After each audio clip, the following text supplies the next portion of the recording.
This is Pierre Berton. This is Charles Templeton. Charles, I wonder if you realize that because of inflation, the nickel is obsolete. I can't think of a single thing of value that a nickel will buy today. In the old days, it would buy you almost anything. Well, I can think of something of value, and I think that the penny is obsolete. As a matter of fact, I saw a guy drop one just the other day and not bother to bend down to retrieve it. Each day at this time, CKUI presents Dialogue with Pierre Berton and Charles Templeton. Charles, we just had the horrifying news that inflation has increased again in the last month, 7/10 of a 1%. cent. The cost in of a living month is going up. Brought me back and to it's gone up 20% in the last year, 19.9. Brought me back to the days in my teens when a nickel was worth a lot of money. I'll tell you some of the things a nickel would buy. Nickel would buy an O. Henry bar. It would buy a milkshake without the ice cream. Well, the ice cream milkshake cost a dime. It would buy an ice cream cone with 3 dips. They were made cones at the end of the 30s with 3 of those things in it. Each held a dip of ice cream. For a nickel? I don't remember that. It would buy you a hamburger, a small hamburger at Wimpy's Hamburger Stand on Yates Street in Victoria, BC. It would buy you You must a have known second... the owner. I never No. remember it under a dime. They were a nickel. It would buy you a second-hand copy of a Doc Savage or a Shadow magazine. The new copies cost a dime, but in the second-hand stores you can buy them a nickel. It would buy a cup of coffee and a piece of pie together for a nickel in East Hastings Street in Vancouver in 1939. Bottom myself. Have you had a previous incarnation? No. You're back to the 1800s? No, you could buy a cup of coffee and a piece of pie in For a small Totally. one-arm joints in East Hastings and Vancouver in 1939 because I have bought them. Like Bowl's Lunch? Not like Bowl's Lunch, smaller than that, and in Chinese restaurants. It would buy a one-day-old loaf of white bread, Yes. not sliced. Yeah. It would buy a quart of milk if you bought your milk tickets well in advance. My mother did this. It would buy a copy of Maclean's, Saturday Evening Post, Collier's, Women's Home Companion, Ladies' Home Journal, and half a dozen other And 2.5 new magazines. copies of a newspaper. That's right. It would buy 1/3 of a pound of stewing beef, 1/4 of a pound of sirloin steak. That's what a nickel would buy. That's what a nickel was really worth. A lot of money. I don't know. I think you have been... It would also buy a phone call and a ticket on the New York yes, subway to take yes. you anywhere in Manhattan. Yes, well, it would buy a lot of things back there. By the way, you asked me at the beginning, and you haven't challenged me. You said the nickel won't buy anything of value. What'll it buy now? It will buy you one of those nice little pocket packets of Kleenex. I am astounded that it remains at that price. Just astounded.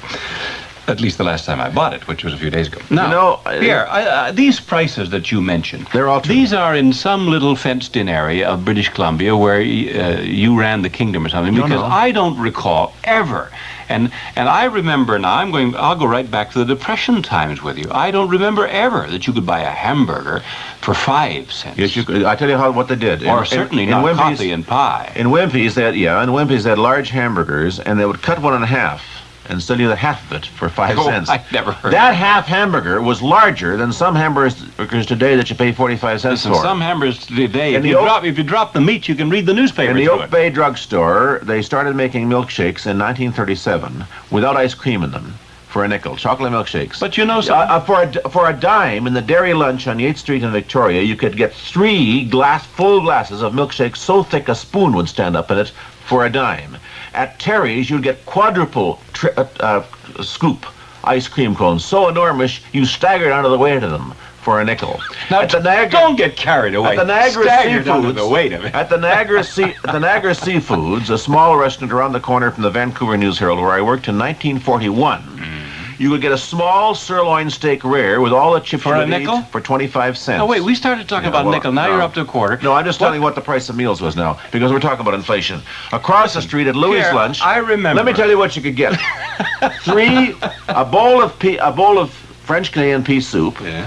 3 lamb chops, and chipped potatoes cooked crisp for 45 cents. That was one of the greatest bargains in Vancouver. It would cost you, what, $5? I can remember, of course, Pierre, back not too many years ago when in Lansing, Michigan, where they made them, you could buy an automobile for $666, an American sedan, 4-door sedan, for $666. Oldsmobile, I believe. I'll tell you something else. I once bought 144 boxes of strawberries. Guess how much I paid for them? A nickel. 25 cents. It was at the Piggly Wiggly store late on Saturday night when they were closing. Some of the strawberries were rotten, and I was going out for my family, and I only had about 50 cents to buy the weekend's food, which was enough, incidentally. And the guy said, if you want to take this crate of strawberries home, I'll give it to you Oh, it for was a the quarter. close of the day, and he was going off Yes, for a week's that's vacation. No, it wasn't the weekend. But that was a remarkable buy. And I had to think very carefully if I would spend this enormous sum of money, 25 cents. That, of course, is the exact point. Yeah. You see, when I was a child, my weekly allowance was what we called our Saturday nickel. And that Saturday nickel would get you into the movies. Whereas now, you're on a Saturday and in your teens, it'll cost you what? Anywhere from $1.50 to $2.50 to $3 for certain movies. Now, Pierre, At the Royal Theatre in point Victoria, you can get into a movie in which there is a double feature, a serial, a newsreel, a cartoon, For a nickel. and 100 free all-day suckers to the first 100 kids for 5 cents. Oh, I believe that, because I've done that. The rest of it, I think you're having. No, I think you're having some small pipe. Sirloin steak was 22 cents a pound, and stewing beef was 15 cents a pound. But the point was, you were making Nothing. $40 a week. A If week? you were, no.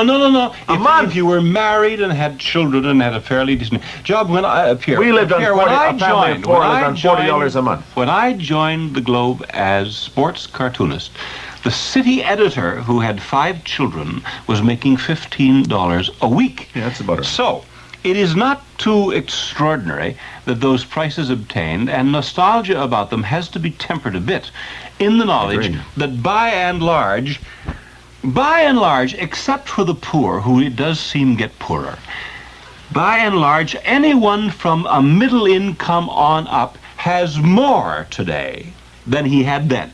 He has more appliances, more conveniences, more things, more opportunities, more chance to travel, more chance to see the world, more opportunity to enjoy himself, more Better entertainment television available sets. to him. All of these things. Better they- television they didn't sets. even have them, you rest. As a matter of fact, Smaller radios.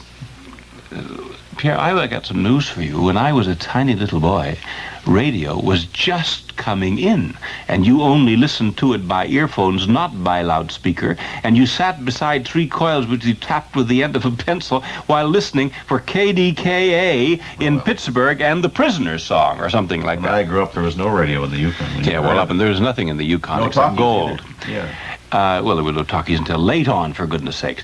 The thing, really, though, Pierre, is that inflation has made... And here is the serious and terrible thing about inflation today, where there's a sense in which... restart the sentence.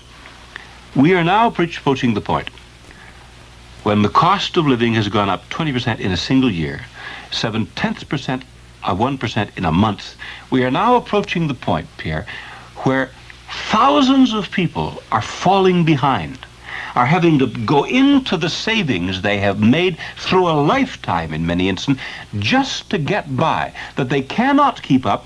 And Pierre, I repeat to you what I have been saying now for months, and which I find confirmed constantly and increasingly by economists, which I find stated in brilliant terms, in my judgment, in the book You Can Profit from a Monetary Crisis by Harry Brown, now living in Canada, by the way, an expatriate from the United States. I say to you, Pierre, we are in for a time of depression which will put us back to where you can buy all the things you just said for a nickel. Well, you could buy in Fiskard Street in Victoria at a Chinese restaurant. For 3 of us used to 3 go... bean sprouts. No, 3 of us used to go in. And a get partridge in a pear tree. 3 of us used to go in and get enough chow mein with free tea and for 25 cents for the lot of us. A huge Chinese meal would cost us 25 cents for 3 people. Those Yeah. days are gone forever.